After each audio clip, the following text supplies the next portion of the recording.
Lok Sabha election के बाद CBI action mode पर है। सीबीआई ने लगातार एक के बाद एक कार्रवाई करते हुए इस बार कनस्तोरिया एरिया के पूर्व जीएम अमित कुमार धर समेत 2 कोयला कारोबारी को गिरफ्तार कर लिया और बुधवार को आसनसोल के विशेष सीबीआई अदालत में उन्हें पेश किया गया। वहीं गिरफ्तार 2 कोयला कारोबारी का नाम बप्पी ठाकुर और विद्यादास बताया जा रहा है। आपको बताते चले कि इससे पहले भी सीबीआई ने काजूड़ा एरिया के पूर्व जीएम और कोयला कारोबारियों को गिरफ्तार किया है। पकड़े गए जीएम और कोयला कारोबारियों पर अवैध कोयला कारोबार में शामिल होने का आरोप है, जिसके कारण सीबीआई ने इन्हें गिरफ्तार किया है। वहीं आज दोनों पक्षों की दलील सुनने के बाद कोर्ट के न्यायाधीश ने जमानत याचिका नामंजूर करते हुए न्यायिक हिरासत में भेजने का निर्देश दिया है और इस मामले में अगली सुनवाई 3 जुलाई को होगी।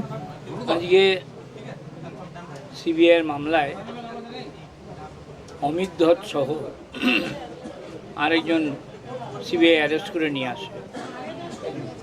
মামলাটা 2020 তার আগে প্রি এনকোয়ারি হওয়ার পর দীর্ঘ 4 বছর পরে আজকে আসামিকে অ্যারেস্ট করে। আজ আমাদের যেহেতু একজন লয়ার মারা যান, সেই জন্য আমরা আমাদের বক্তব্য আমাদের মক্কেলের মাধ্যমে হাকিমের কাছে পৌঁছে দিয়েছিলাম রিটিন সাবমিশন করে, কারণ এটা আমাদের পক্ষে অসুবিধা ছিল নিজেদের বক্তব্য বলার।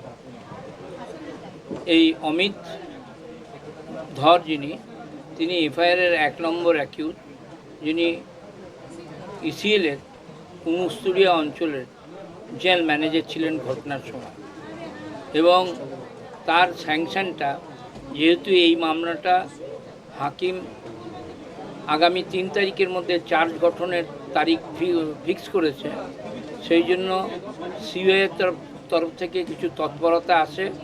এর আগে কয়েকজনকে অ্যারেস্ট করে এবং আজকেও 3 জনকে অ্যারেস্ট করে, এবং আজকে এই 3 জনই এখানে প্রডিউসড হয়েছিল। হাকিম শুনে সিবিআইকে বললেন যে বিগত 4 বছর ধরে আপনারা কি করছিলেন? 4 বছর ধরে এফআইআরের নাম্বার 1 যে অ্যাকিউজ, তাকে আপনারা ধরলেন না। জেসি রায় বলে আরেকজন আসামি, যিনি এফআইআর নাম্বার 2 অ্যাকিউজ, তাদেরকে আপনারা না ধরে আপনারা ধরলেন যাদের নাম এফআইআরে নেই, এবং তারা প্রায় 4-5 মাস কাস্টডিতে থাকতো। তাহলে এদের নামটা কি তখন সাসপিশিয়াস ছিল? এবং এটার উপরে অনেক তর্ক বিতর্ক হয়ে যাওয়ার পরে আজকে উনি রিমান্ড চেয়েছেন। সিবিআইয়ের তরফ থেকে 4 দিনের চাওয়া হয়েছে। আমাদের রিটিন অ্যাপ্লিকেশনে আমরা 3 দিনের জন্য বলেছি, এবং তারপরে আসলে তারপর আমরা বেল পিটিশন করব। এটাই হচ্ছে sum total of the total submission on behalf of. 3 তারিখে চার্জ গঠন হওয়ার ক্ষেত্রে আমি তো মনে করি অসুবিধা আছে, তার কারণ অনেক ডকুমেন্ট এখনও পর্যন্ত কালেকশন হয়নি।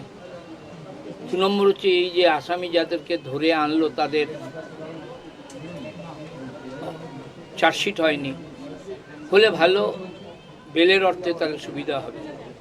এই মামলাতে অনেক পুলিশ অফিসারও আসামি আছে, এর মামলায় অনেক রাজনৈতিক নেতাও আসামি আছে, তারা সমস্ত বাইরে রয়েছেন।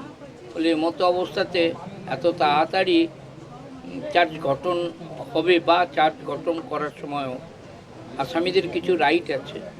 239-এ তারা অ্যাপ্লিকেশন করতে পারেন যে এই মামলাটা তাদের ক্ষেত্রে কার্যকরী নয়, এই মামলাটা তাদের ক্ষেত্রে প্রযোজ্যও নয়।